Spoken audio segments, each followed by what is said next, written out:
The first thing that bothered me about the party was that nobody seemed to know who actually lived there. I noticed it about 20 minutes after I arrived, when I asked a guy in the kitchen where the bathroom was, and he just pointed upstairs and said, I think it's the second door on the left." I laughed because I thought he was joking. He wasn't. The party was supposed to be at a house off campus, one of those places students rented because the landlord didn't seem to care how many people were living there. I'd only gone because my roommate Jake had been talking about it all week. We were both juniors, and honestly, I wasn't much of a party person. I'd go out sometimes, but I usually got tired after an hour or two and wanted to go home. Jake knew this, so he'd promised me it wouldn't be one of those huge college parties where you couldn't even move. "It's just people from campus," he said. "Couple beers, music, whatever. You'll be fine." The house looked normal from outside. 2 floors, small front yard, cars parked badly along both sides of the street. There were probably 30 or 40 people inside when we arrived. Music was playing from somewhere downstairs, and people were standing around the kitchen holding plastic cups. Somebody had left a half-eaten pizza on the counter next to an open bag of chips. There were jackets piled on a chair by the front door. Nothing about it looked particularly strange. Jake disappeared almost immediately. I think he went to talk to some girl he knew from one of his classes. I grabbed a beer and stayed near the kitchen because I didn't really know anybody. That's where I met Ryan. At least, I think his name was Ryan. He introduced himself while I was trying to open a bottle with one of those cheap plastic openers someone had left on the counter. "You need that?" He reached over and took it from me. "Yeah, thanks." He opened the bottle and handed it back. "First time here?" "Yeah." He nodded. "Same." That should have been the end of the conversation, but he stayed there. He was probably around 22 or 23. Average height, dark hair, gray hoodie, jeans. Nothing memorable about him. He looked like literally every other college guy I'd seen that night. "You know whose place this is?" I asked. He looked around the kitchen. Some guy. Helpful?" He laughed. "I don't know. I got invited by a friend." "Same." He took a drink. "Who'd you come with?" "My roommate." "Where is he?" "Somewhere." Ryan smiled. That's usually how these things go. I didn't think anything of it. A few minutes later, I saw Jake across the room and waved at him.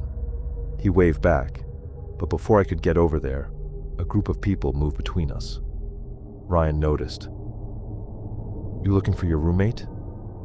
"Yeah. He's probably upstairs." "How do you know?" Ryan shrugged. "People have been going up there." I looked toward the staircase. There were maybe 6 or 7 people going up and down. "Is there another bathroom upstairs?" I asked. "Yeah, second door on the left." I smiled. "See, you do know this place." He laughed. "Lucky guess." I went upstairs because I actually needed the bathroom. The hallway was darker than the downstairs. Someone had turned off most of the lights, so the only real light came from a bedroom with its door partly open. I passed 2 girls sitting on the floor against the wall, both looking at their phones. The bathroom was empty. I went in, locked the door, and checked my phone. Jake had texted me. "Where are you?" I replied. "Upstairs, bathroom." A few seconds later, "Come downstairs." I put my phone back in my pocket. Then someone tried the bathroom door. I assumed it was somebody who needed to use it. "Occupied." They didn't say anything. The handle moved again. I waited. Then it stopped. A second later, I heard footsteps walking away.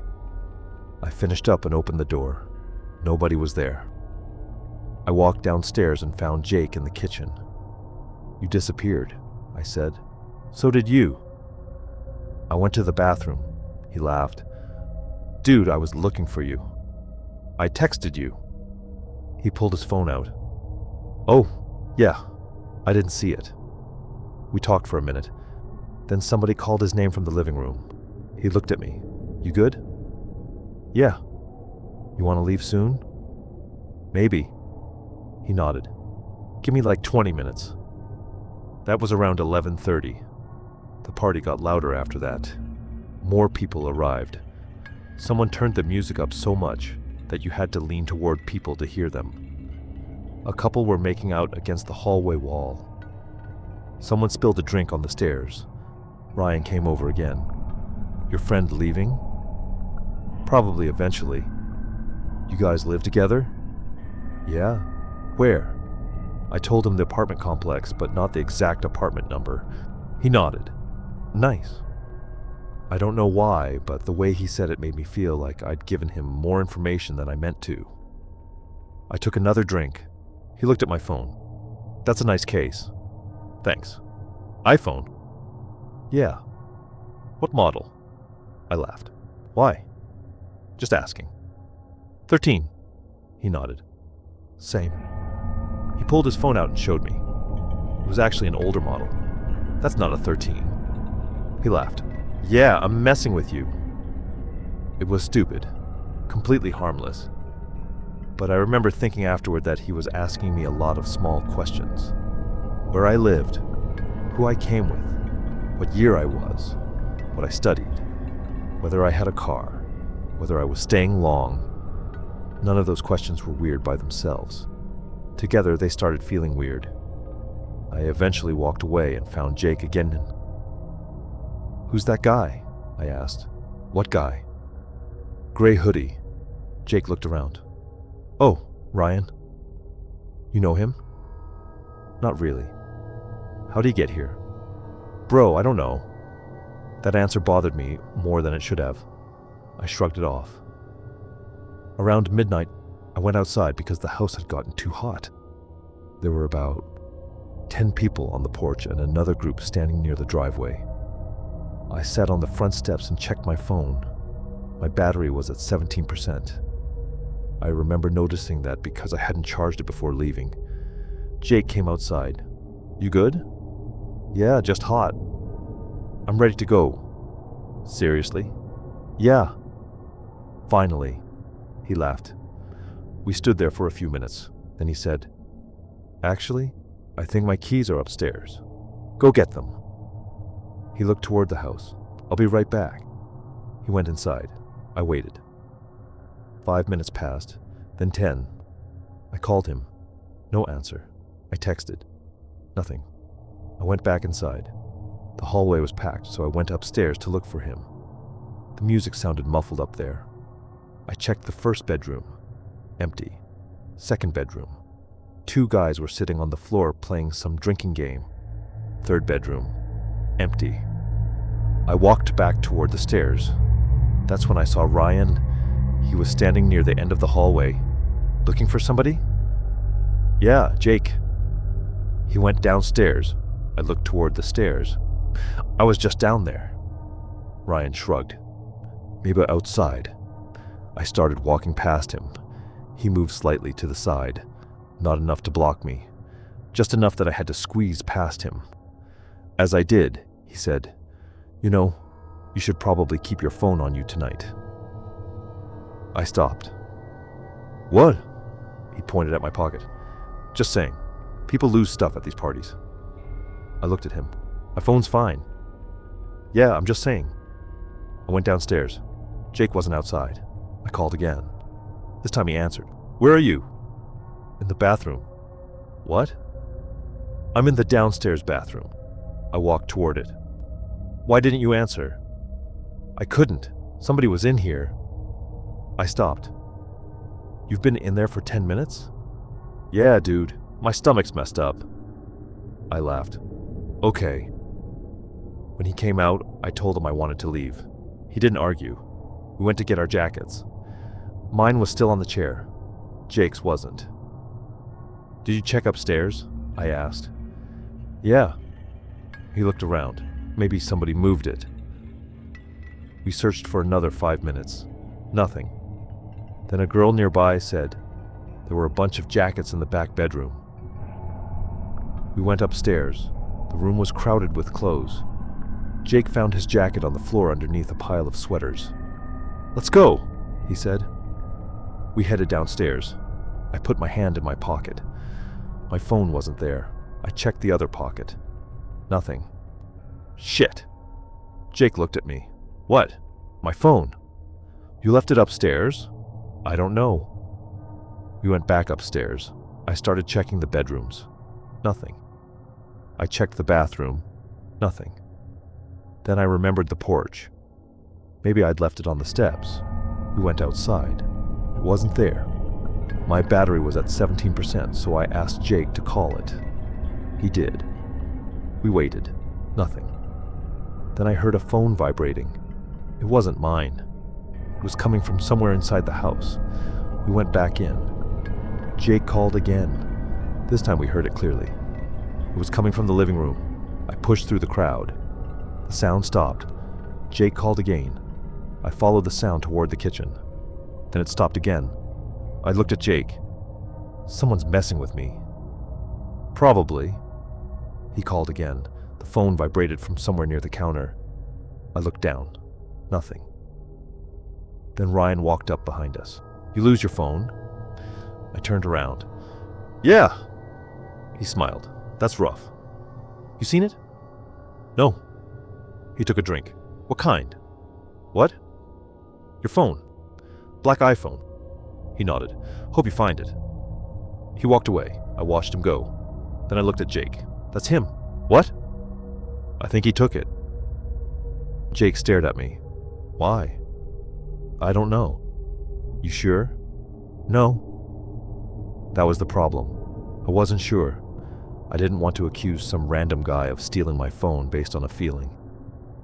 We checked the kitchen again, then the living room. Nothing. Eventually, Jake said we should just leave. "Can you track it?" "Yeah, if it's still on." I borrowed his phone and opened Find My. The location showed the house. That made sense. Then it refreshed. Still the house. Then it moved. Not far. Maybe 50 feet. I looked at the map. The dot was now behind the house. "That's weird." Jake looked. Maybe it fell outside. We went around back. There was a small wooden shed near the fence. The location seemed to be coming from there. The backyard was dark except for a light above the back door. I walked toward the shed. Jake grabbed my arm. "Dude." "What?" "Maybe don't." I looked at him. "You think my phone is in there? Or Find My is wrong?" We stood there. Then my phone started ringing. This time I could hear it. Not from the shed, from inside the house. I turned around. Someone was standing in the back doorway. It was Ryan. He looked at us. "Everything okay?" I didn't answer. He walked outside. "You guys looking for something?" "My phone." He nodded. "Still?" "Yeah." He smiled. "That's annoying." Jake said, "We're leaving." Ryan looked at him. "Without the phone?" "Yeah." Ryan laughed quietly. "That's probably not smart." Something about that sentence made the whole situation change for me. It wasn't what he said. It was how casually he said it. Like he was giving advice. Like leaving without my phone was somehow a bad decision he had a reason to care about. I looked at him. "Why?" He shrugged. "You're gonna need it." "For what?" He didn't answer. Jake stepped between us. "Let's go." We walked toward the driveway. Ryan followed. Not close, just behind us. We got to the front of the house. My phone rang again. This time I could hear it clearly. It was coming from the second floor. I looked at Jake. I'm not going back up there. Neither am I. We got into Jake's car. He started the engine. I checked the Find My app again. The location had changed. It was now showing somewhere across the street. Then it moved again. Down the block. Jake looked at me. "Someone's got it." "Yeah." We drove home without it. The next morning, I woke up to 17 Missed calls, not from my phone, from my mom. Then I saw a text from an unknown number. You left something at the party. I stared at it. Another message came through. Come get it. I didn't respond. I blocked the number. About an hour later, Jake called me from the kitchen. Dude. What? He held up his phone. Someone posted a picture from last night. It was on Instagram. One of the people at the party had uploaded a bunch of pictures. There were photos of people drinking, dancing, sitting on the porch. I scrolled through them. Then I saw myself. It was a picture of me sitting on the front steps. I wasn't looking at the camera. I was looking down at my phone. The picture had been taken from inside the house through the front window. I kept scrolling. There was another one. Me talking to Jake in the kitchen. Another one of me walking upstairs. Another one of me outside. None of them looked like normal party pictures. They were all taken from a distance. Like someone had been watching me. I checked the account that posted them. It wasn't Ryan. It was some girl I'd never met. I messaged her. She didn't reply. A few hours later, my phone showed up on Find My again. This time it was at a completely different address. Jake and I called the police. They told us they couldn't do much based only on the location, because phones can be moved, and the location isn't always exact. They suggested changing my passwords, contacting my carrier, and filing a report if I believed it had been stolen. So I did. I changed everything. Banking apps, email, social media, everything. That night, around 1 a.m., my new phone received a message from an unknown number. Just one picture. It was my old phone. It was sitting on a kitchen table. Beside it was a beer bottle. I recognized the bottle because of the weird blue label. Under the picture was a message. You really shouldn't have left so early. I didn't sleep much that night. The next day I searched the address from the previous Find My location. It was another rental house, not the same one. I don't know if the phone had actually been there or if somebody was just moving it around. I never found out. I also never found out who Ryan actually was. I asked around afterward. One person said he was a friend of someone's roommate. Another said he went to a different college. Someone else said he'd been at parties at that house before. Nobody knew him well. And the strangest part was that, according to the guy who supposedly lived there, Ryan wasn't even invited. He'd just shown up. I stopped going to random house parties after that. Not because I thought every party was dangerous. It wasn't even the stolen phone that bothered me the most. It was realizing afterward how many opportunities I'd given someone without noticing. I told a stranger where I lived, who I came with, what time I was leaving, what phone I had. I told him my roommate's name. I walked upstairs alone because he told me where the bathroom was, and the whole time he acted completely normal. That's what I can't really get past. There wasn't some obvious moment where I should have known he was dangerous. He wasn't yelling. He didn't threaten me. He didn't follow me around all night. He just kept finding reasons to be near me. And I kept giving him reasons to know where I'd be. About 3 weeks later, I got one final message from an unknown number. No picture this time. Just found the case. I never replied. I still have no idea if that message actually came from Ryan. Maybe it was someone else who found the phone. Maybe it was one of the people at the party messing around. Maybe the whole thing was just some stupid prank that got way more personal than it should have. But every now and then, when I think about that night, I remember something I didn't notice until the next morning. In one of those party pictures, the one of me sitting on the front steps, Ryan was visible through the window behind me. He wasn't talking to anyone. He wasn't drinking. He was just standing there inside the house, looking directly at me, and I hadn't even known he was there.